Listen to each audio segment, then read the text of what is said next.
Yes, Pasko na ka Gym 5 no sa ating likuran. Kumusta? Sana ay ganun pa rin ang ating hangad ng lahat dahil nasa maayos na kalagayan ngayong araw na ito.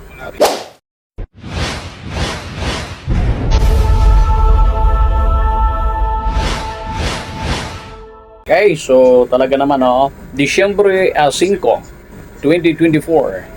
Patapos na ang taon, patapos na ang 2024, pero parang humaba ang mga usapin ngayon sa mga pangyayari dito sa ating bansa, guys. Talaga naman.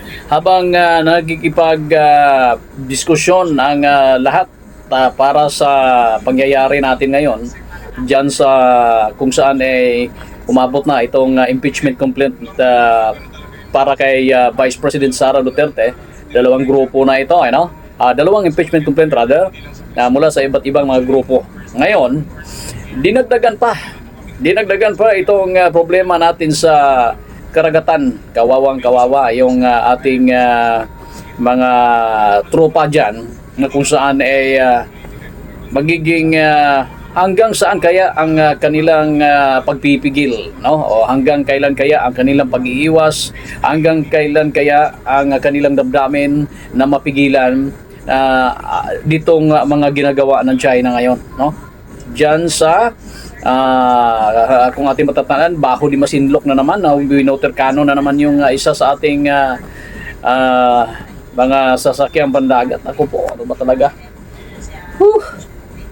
Umabot na, no? Ngayon, mayroong press con ang si Congressman Ortega, if I am not mistaken, nagpaabot ng press con kanina, no? Iba pala yun sa Senado, si Senator Chis Escudero nga pala yun nandun sa Senate.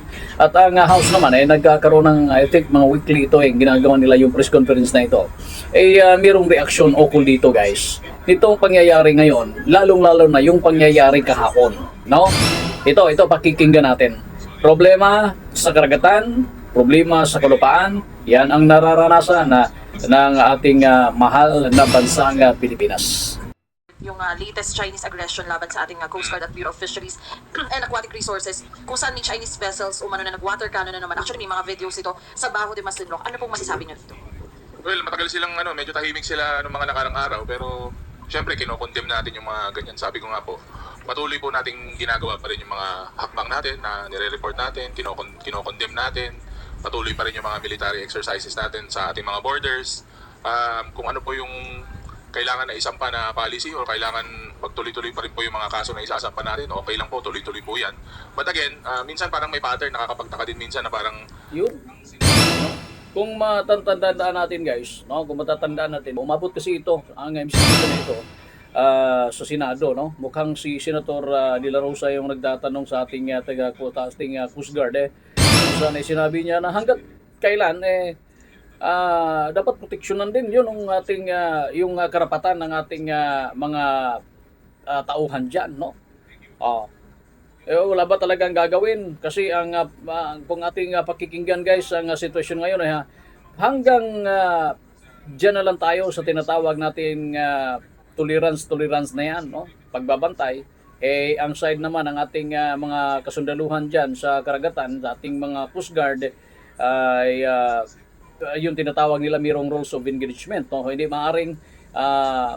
maaring umanong iharang din yung mga pandigmang barko dyan sa pandagat kasi baka mamaya ay magkaroon ng hindi magandang epekto. Di ba? Kasi nandun na nga yung China ship, no? China Coast Guard. Tapos tatapatan kung ang version ng Pilipinas ay tayo ay hinaras, iba rin naman yung version doon sa China, no?